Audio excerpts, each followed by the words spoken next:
মিনা বউ, মিনা বউ বলতে বলতে মিনা বউয়ের দু কাঁধে হাত দিয়ে আনন্দে নেত্য জুড়ে দেয় নিমাইচরণ। কি হলো, অমন চেঁচাচ্ছ কেন? আজ যে খুব খুশি খুশি দেখছি তোমারে। পরাণ রোজার কাছে গেইলে কারখানার কাজটা ফেরত পেয়েছো বুঝি?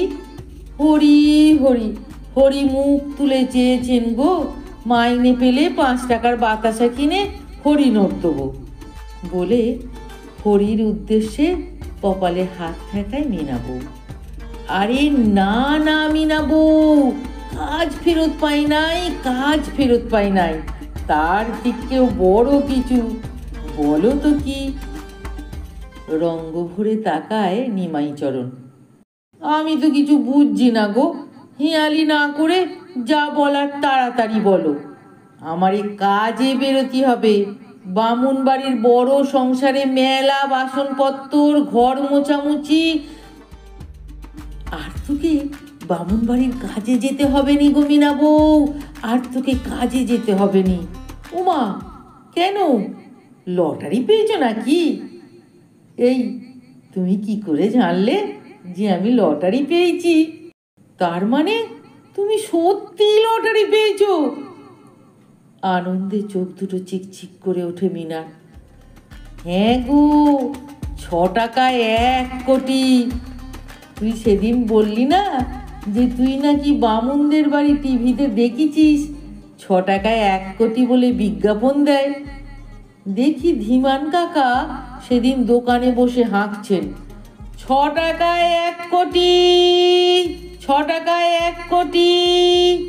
তা লুঙ্গির গিট খুলে দেখলুম 30টা টাকা আছে, তাই দিয়েই 5টা টিকিট কিনে নিল।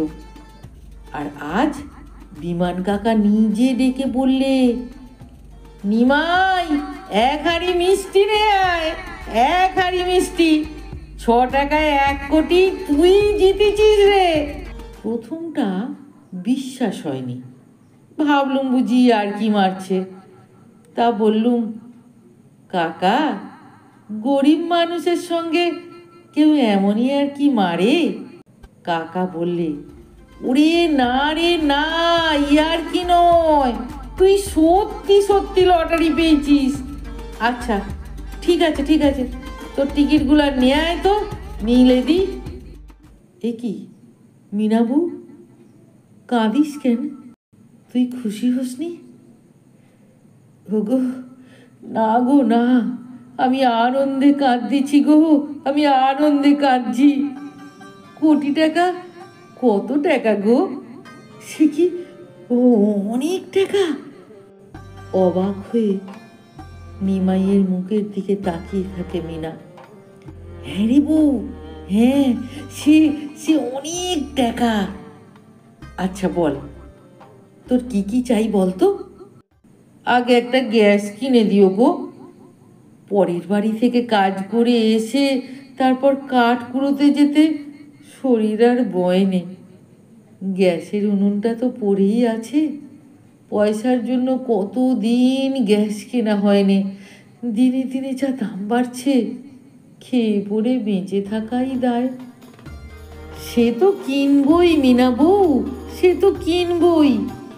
আর তোকে কাঠের ধোঁয়ায় রাঁধতে হবে নি রে, আর তোকে কাঠের ধোঁয়ায় রাঁধতে হবে নি। আর কি কি চাই বলে ফেলতো। দাঁড়া, আমি বরং মিতাকে বলি একটা লিস্টই বানিয়ে ফেলতে।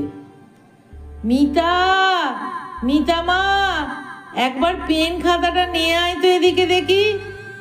তারপর সাড়া না পেয়ে বলে, এই মেয়েগুলো কোথায় যে থাকে, দরকারের সময় বাড়িতে পাওয়া যায়নি। সে যাক, তুই বল মিনা বউ, আর কি কি লাগবে তুই বল। স্কুল তো খুলে গেছে অনেক দিন হলো, খোলা অবধি মেয়েগুলো স্কুলে যেতে পারেনি। ওদের জামা জুতো সব ছোট হয়ে গেছে, ছিঁড়ে গেছে। তা নেকা পড়ারও অনেক খরচ বলে আমি বারণ করেছি ওদের স্কুলে যেতে। অত খরচ তো চালানো যায় নে। এবার বরং এই টাকাতে মেয়েগুলোকে ভালো করে পড়ালেখা শেখাতে পারবো। মেয়েরা জন্মাবার পর আমরা কত স্বপ্ন দেখেছি, অনেক লেখাপড়া শিখাবো, ওরা চাকরি করবে, এই এই আমাদের মতো হয়ে বাঁচতে হবে না ওদের। সবই পারতুম জানো মিনা বউ, যদি আমার কাজটা চালু থাকতো। লকডাউনে কাজ গেল, কামাই গেল, কাজ তো করছি এটা সেটা, কিন্তু তাতে সংসারই চলে নে। জিনিসপত্রের দাম আকাশ ছোঁয়া, মেয়ে দুটোকে ভালো করে খেতে পড়তেও দিতে পারিনি, তার আবার নেকা পড়া। তবে এবার আর কোনো দুঃখ থাকবে না, টাকাটা পেলে আগে একটা বাড়ি তুলব। এই ভাঙা ঘরে তিরপল টেঙায় আর চলে নে রে। আমার পরনের কাপড়গুলান একেবারে ছিঁড়ে ফাল ফাল হয়ে গেছে, দেখো দেখো। টাকাটা পেলে প্রথমে আমারে দুটো পরনের কাপড় দিও কিন্তু। এই বলে নিজের পরার কাপড়ের ছেঁড়া অংশগুলো দেখায় নিমাইকে। সে তো দেবই, শুধু দুটো কেন, তোকে শাড়ি গয়নায় একেবারে মুড়ে দেবো রে মিনা বউ, একেবারে মুড়ে দেবো। সবাই দেখে একেবারে হা হয়ে যাবে। দেখবি আমাদের আর অভাবের জ্বালায় বেঁচে মরে থাকতে হবে না। আমরা নতুন করে বাঁচবো মিনা বউ, আমরা নতুন করে বাঁচবো। বলতে বলতে আনন্দে চিৎকার করতে থাকে নিমাই। বাবা, ও বাবা, এই দিন দুপুরে ঘুমাতে ঘুমাতে কি সব বলছো? মা এখানে কই? মা তো বামুন বাড়ির কাজে গেছে। বাবা, ও বাবা। ঠেলা দিয়ে ডেকে তোলে নিমাই চরণের বড় মেয়ে মিতালি। ধড়ফড় করে উঠে বসে নিমাই ফ্যাল ফ্যাল করে তাকিয়ে থাকে মেয়ের দিকে। তারপর ঘোর কাটতেই বুঝতে পারে এতক্ষণ যা হচ্ছিল সবই তার স্বপ্ন। ভাত খেয়ে শুয়ে একটু ঘুম এসে গেছিল। তারপর স্বপ্নের কথা মনে পড়তেই গুমড়ে কেঁদে ফেলে, এই ভেবে যে গরিবের সঙ্গে স্বপ্নও কেমন পরিহাস করে।